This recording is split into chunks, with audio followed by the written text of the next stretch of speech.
बांगड़ परिवार का डीडवाना की पावन धरा से वर्षों से लगाव। बांगड़ परिवार के श्री कुमार बांगड़ हुए मीडिया ये रूबरू। प्रसिद्ध उद्योगपति श्री कुमार बांगड़ अल्पप्रवास के तहत डीडवाना आए। इस मौके पर डीडवाना के अनेक गणमान्य नागरिकों ने श्री कुमार बांगड़ से मुलाकात की और डीडवाना क्षेत्र में शिक्षा, चिकित्सा, खेलकूद सहित अन्य क्षेत्रों में विकास कार्य को लेकर अपने सुझाव दिए। इस मौके पर मीडिया से रूबरू होते हुए श्री कुमार बांगड़ ने कहा कि बांगड़ परिवार का वर्षों से डीडवाना से लगाव रहा है और इस लगाव के चलते ही बार बार डीडवाना की मातृभूमि पर चले आने का मन होता है। उल्लेखनीय है कि पूरे भारतवर्ष में डीडवाना के बांगड़ घराने का नाम रोशन है और डीडवाना शहर में बांगड़ परिवार द्वारा समय समय पर hospital, school, college, bus stand सहित अन्य विकास कार्यों की सौगातें दी गई हैं।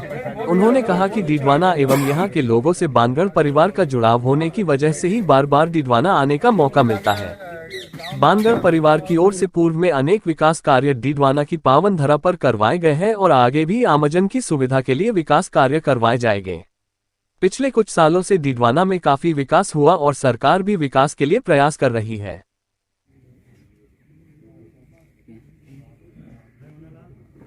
डीडवाना आपकी जन्मभूमि रही है और लंबे समय से आपका लगाव भी डीडवाना शहर से रहा है।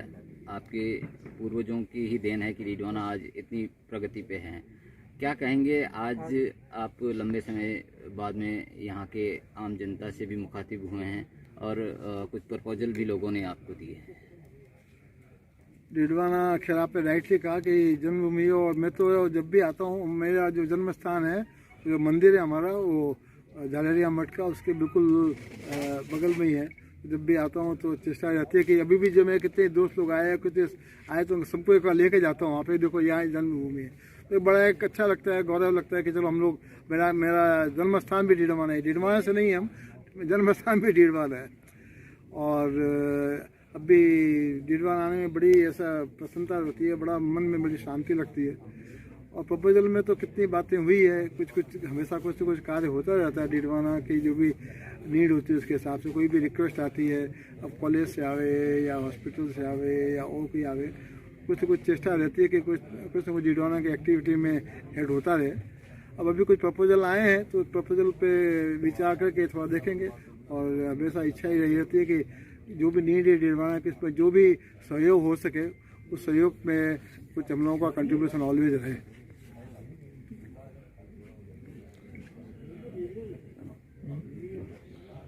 डीडवाना को लेकर के जो आज आपने मीटिंग की लोगों के साथ में, उनमें मुख्य रूप से बांगड़ हॉस्पिटल और बांगड़ कॉलेज को लेकर के कई बातें सामने आई और बांगड़ महाविद्यालय को लेकर के भी सामने आई। तो आपने किस तरह के प्रस्ताव आपके सामने आए हैं और क्या उस पर अमल किया जाएगा?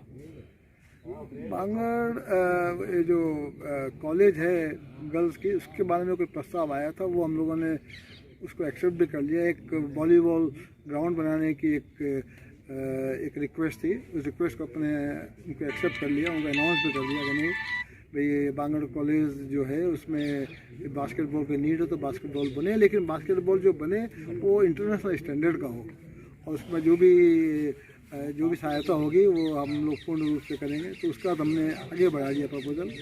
और कुछ प्रपोजल आए हैं, प्रपोजल में विचार करके, अभी तक वो क्लियर प्रपोजल नहीं आए हैं, लेकिन वो के प्रपोजल आए तो उस पर जरूर विचार करके आगे देखेंगे। जो भी सहयोग होगा, जो भी चेष्टा करेंगे कि इस प्रपोजल को जो प्रैक्टिकल लगते हों और जो हमको भी समझ में आते हों, उसके हिसाब से फिर उनको समझ के आगे बढ़ाएंगे। क्योंकि आप बांगड़ घराना जो है वो एक इंडस्ट्रियल घराना कहा जाता है, माना जाता है पूरे भारत का। तो डीडवाना को लेकर के भी क्या आपके पास में कोई ऐसा प्रपोजल है कि डीडवाना को इंडस्ट्रियल यूनिट बनाया जा सके, इंडस्ट्रीज के रूप में एक स्थापित किया जा सके? देखो जी, डीडवाना में जहाँ तक मेरे को ध्यान में आता है, आपको बताऊँ, मैं आज के 25-30 साल पहले ये जो फैक्ट्री थी यहाँ पे सोडियम सल्फेट की, उसमें हमारे पास प्रपोजल आया। उनके जो मैनेजर थे मिस्टर पांडे बोल के, तो उनकी जो डेथ हो गई अभी, तो वो यहीं से थे डीडवाना से। उन्होंने प्रपोजल दिया कि भाई ये फैक्ट्री को हम लोग टेक ओवर करें। मेरे को ध्यान में आता है अभी भी कुछ टाइम में दादाजी और परिवार का ये फीलिंग थी कि डीडवाना में हम लोग कोई भी इस टाइप का काम करें जो इंडस्ट्रियल बेस का हो, उसमें कोई लेबर प्रॉब्लम हो। हम लोग यहाँ पे एक अलग माहौल के लिए आते हैं, तो हमेशा एक उस टाइप का एक मन में चिंता रहेगी। तो अपन इंडस्ट्रियल एक्टिविटी में डीडवाना से नहीं जुड़ें। अपना जो भी एक सोशल एक्टिविटी हो, जो भी सर्विस ओरिएंटेड एक्टिविटी हो, वो तो ठीक है, लेकिन इंडस्ट्रियल एक्टिविटी में हम लोगों का कभी भी परिवार का विचार नहीं रहा कि डीडवाना में कोई इस टाइप की एक्टिविटी में हम लोग अटैच हों। इसलिए अभी भी कोई तो मन में इच्छा भी नहीं है कि डीडवाना में कोई इंडस्ट्रियल एक्टिविटी में हम लोगों का कोई सहयोग हुआ। डीडवाना हिंदी पुस्तकालय काफ़ी पुरानी संस्थान है और आप उसके संरक्षक भी हैं, उसके विकास को लेकर भी कोई चर्चा? पहले कुछ चर्चा हुई थी, लेकिन कोई ठोस कोई बातें हुई नहीं। कोई चर्चा होगी, कुछ सजेशन होगा, कुछ सुझाव होगा तो देख के डेफिनेटली उस पर विचार कर देंगे, लेकिन अभी तक जो एक बार चर्चा हुई है 2 साल पहले की बात होगी, उसके बाद वो चर्चा में कुछ आगे उस पर कोई प्रोग्रेस नहीं हुई।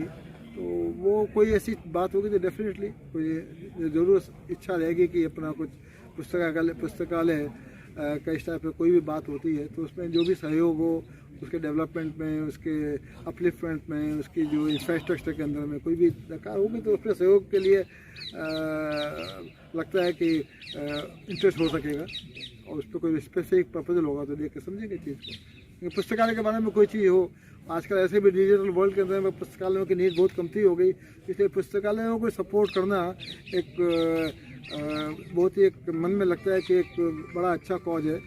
और अल्टीमेटली जो भी आप बोलो जो डिजिटल वर्ल्ड में का एक सीन होने के बाद में जो रिटेंशन होता है माइंड में, तो साइकोलॉजिस्ट जो बोलते हैं किताबों से जो रिटेंशन होता है वो डिजिटल इन्फॉर्मेशन से या वो इंटरनेट से नहीं हो सकता है। तो पुस्तकालय की अपनी खुद की एक इम्पोर्टेंस है और उसके बारे में कोई भी सहयोग की बात होगी तो देख के जरूर चर्चा करेंगे उस पर।